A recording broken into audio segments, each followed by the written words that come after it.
बिस्मिल्लाहिर्रहमानिर्रहीम। अस्सलामु अलैकुम वरहमतुल्लाहि वबरकातुहू। मैं हूं आपका दोस्त, आपका भाई फिदा हुसैन कासमी। संडे सवाल जवाब का पार्ट नंबर 37 लेकर आप ज़ात की खिदमत में हाजिर हुआ हूं, जिसमें हमने आपके बहुत सारे सवालों के जवाब कुरान और हदीस की रोशनी में देने की कोशिश की है। आपसे गुजारिश ये है कि आप पूरी वीडियो को देखें और तमाम सवालात को समझकर और उनके जवाबात को समाअत फरमाएं और फिर उस पर अमल करने की कोशिश करें। चलिए आज की इस वीडियो को शुरू करते हैं।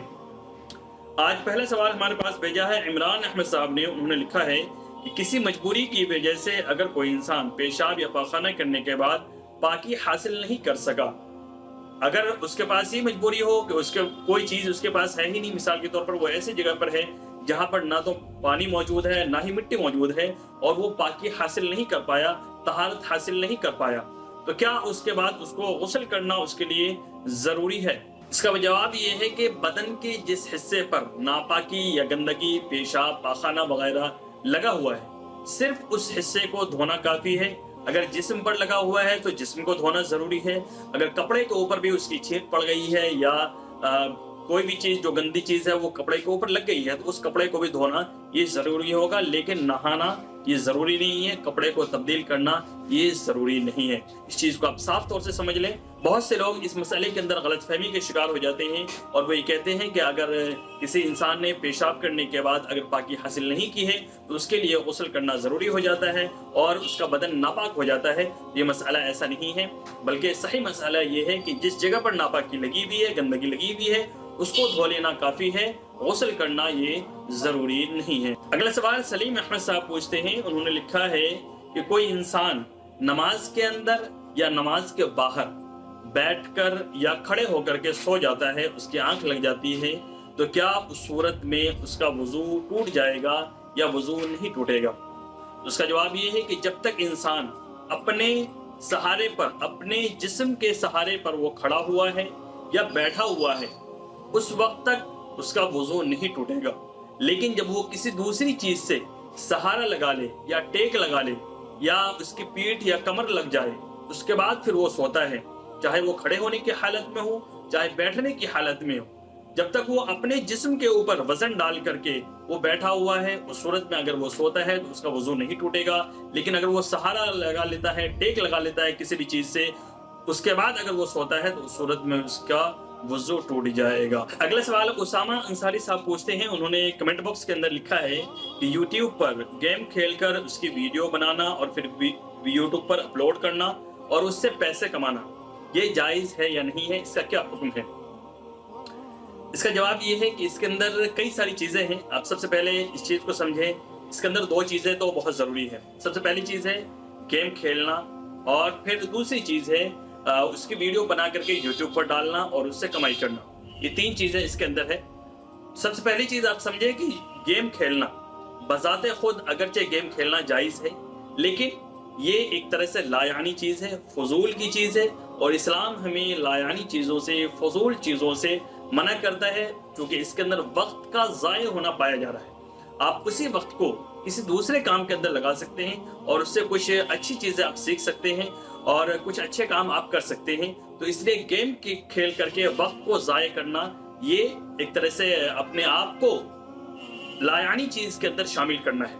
लेकिन और इस्लाम हमें इस चीज से मना करता है, लायानी चीजों से, तो इसलिए हमें इससे जहां तक हो सके बचना चाहिए, एहतराज करना चाहिए। दूसरी चीज, यूट्यूब पर गेम की वीडियो डालकर फिर उससे कमाई करना और उसके ऊपर जो एडवर्टाइज वगैरह चलते हैं, उसका क्या मसला है?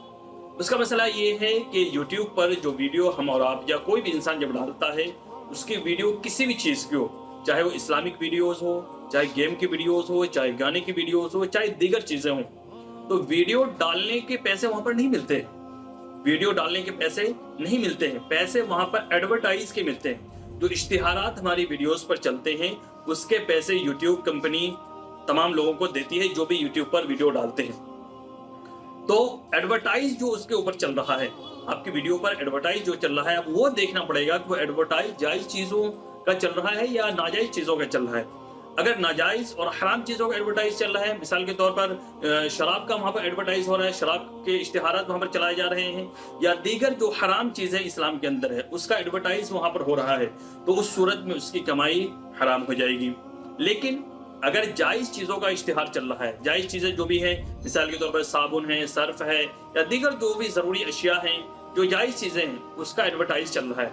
उसके अंदर फिर दो चीज़ें वो इस तरीके से हैं कि वो इश्तिहार जो चल रहा है जायज़ तरीके से चल रहा है या नाजायज़ तरीके से चल रहा है। इसकी मिसाल यूँ लें कि मिसाल के तौर पर एक साबुन है, उसको कोई लड़की आकर के प्रमोट कर रही है, उसकी वीडियो वहाँ पर हमारे वीडियो पर चल रही है, उसका इश्तिहार चल रहा है।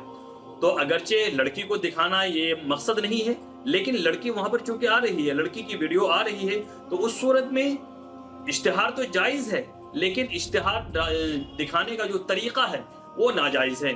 तो उस सूरत में उलमाए किराम ये फरमाते हैं कि अगर जायज़ इश्तिहार अगर किसी के वीडियो पर या किसी भी चैनल पर चल रहा है, लेकिन नाजायज़ तरीके से अगर चल रहा है, तो उसकी कमाई में से वो कम से कम 10% वो सदका कर दें, ताकि हराम की जो मिलावट उसके अंदर हुई है उस चीज़ से वो पाक साफ हो सके। अगला सवाल हीना खान पूछती हैं, उन्होंने लिखा है कि अगर नमाज के अंदर सना छूट जाए, कोई इंसान सना पढ़ना भूल जाए और बाद में उसको याद आए, तो फिर वो क्या करे? नमाज के अंदर वो सजदा सहब करना उसके लिए ज़रूरी होगा या नहीं होगा, या नमाज के अंदर इसका क्या मसला है? तो इसका जवाब ये है कि सना का पढ़ना नमाज के अंदर ये सुन्नत है, और सुन्नत के छूट जाने से नमाज के अंदर सवाब में कमी हो जाती है, उससे नमाज हमारी फासिद नहीं होती है और सजदा सहब करना भी वाजिब नहीं होता है। तो इसका मसला ये है कि अगर सना किसी इंसान से छूट जाए तो उसके लिए ना तो सजदा सहब करना ज़रूरी है और ना ही उस नमाज को दोबारा पढ़ना ज़रूरी है, बल्कि नमाज के अंदर कुछ कमी आ जाती है और नमाज के सवाब के अंदर कुछ कमी हो जाती है सना के छूटने से, चूँकि सना का पढ़ना क्या है? सुन्नत है। अगला सवाल मोहम्मद सुहेल साहब पूछते हैं, उन्होंने लिखा है कि इमाम के पीछे अगर कोई इंसान नमाज पढ़ता है तो क्या जब नमाज शुरू होती है तकबीर कहने के बाद तो वो उसको सना और औज़ु बिल्लाह बिस्मिल्लाह जो पढ़ते हैं वो पढ़ना ज़रूरी है या नहीं है? तो इसका जवाब ये है कि नमाज अगर आप इमाम के पीछे पढ़ रहे हैं और तकबीर के बाद जब आपने नियत बांध ली, नियत बांधने के बाद आपको सना पढ़ना है। सना पढ़ना चूँकि सुन्नत है। सना पढ़ने के बाद आपको खामोश हो जाना है, औज़ु बिल्लाहि मिनश शैतानिर रजीम बिस्मिल्लाहिर रहमानिर रहीम ये भी नहीं पढ़ना है, और इसी तरीके से सूरह फातिहा वगैरह भी नहीं पढ़ना है। इमाम अबू हनीफा रहमतुल्लाह अलैह का नमाज के बारे में यही मसलक है कि सना पढ़ने के बाद हमें खामोश हो जाना है, उसके बाद जो भी चीज़ें हैं वो तमाम इमाम जो है क़िरात वगैरह करते हैं तो वहाँ पर हमें खामोशी से उसको सुनना है। उसके बाद फिर रुकू की जो तस्बीहात है, रुकू की तस्बीहात वगैरह करना है, सजदे की जो तस्बीहात है वो सब हमें पढ़ना है, लेकिन क़िरात इमाम के पीछे पीछे नहीं करना है और औज़ु बिल्लाह बिस्मिल्लाह भी हमें नहीं पढ़ना है। ये तमाम सवालात थे संडे सवाल जवाब पार्ट नंबर 37 के, जिसके जवाब कुरान और हदीस की रोशनी में आपके सामने पेश किए गए हैं। उम्मीद है आप हज़रात के जहन के अंदर इस ताल्लुक से जो भी सवालात थे वो तमाम के तमाम क्लियर हो गए होंगे, वाज़ेह हो गए होंगे। आप हज़रात को आपके सवाल का जवाब मिल गया होगा। आपसे गुजारिश है कि अगर आपका भी कोई सवाल है, आपके जहन के अंदर इस्लामी मसाइल से रिलेटेड कोई भी क्वेश्चन है, कोई भी डाउट्स है, तो आप इस वीडियो के कमेंट बॉक्स के अंदर डाल सकते हैं, या इसी तरीके से हमारे ईमेल आईडी पर या हमारे व्हाट्सएप नंबर पर भी आप अपने सवालों को भेज सकते हैं। इंशाल्लाह अगले हफ्ते जो हमारी संडे सवाल जवाब की वीडियो बनेगी उसके अंदर आपके सवाल को शामिल करने की पूरी कोशिश की जाएगी। और आखिर में आपसे गुजारिश है कि अगर आप हमारे इस चैनल पर नए आए हैं तो आप इस चैनल को जरूर सब्सक्राइब कर लें, बेल आइकन को दबाकर नोटिफिकेशन को ऑल पर सेट कर दें, ताकि हमारी जो भी वीडियोस आ रही हैं और जो भी वीडियोस हमारे इस चैनल पर डलें तो उसके नोटिफिकेशंस आपके पास आ जाएं, और इसी तरीके से हमारे साथ बने रहें, दीन को सीखते रहें, सिखाते रहें, अपने दोस्तों के पास भी हमारी वीडियोस को आप शेयर करते रहें। अस्सलामु अलैकुम व रहमतुल्लाहि व बरकातहू।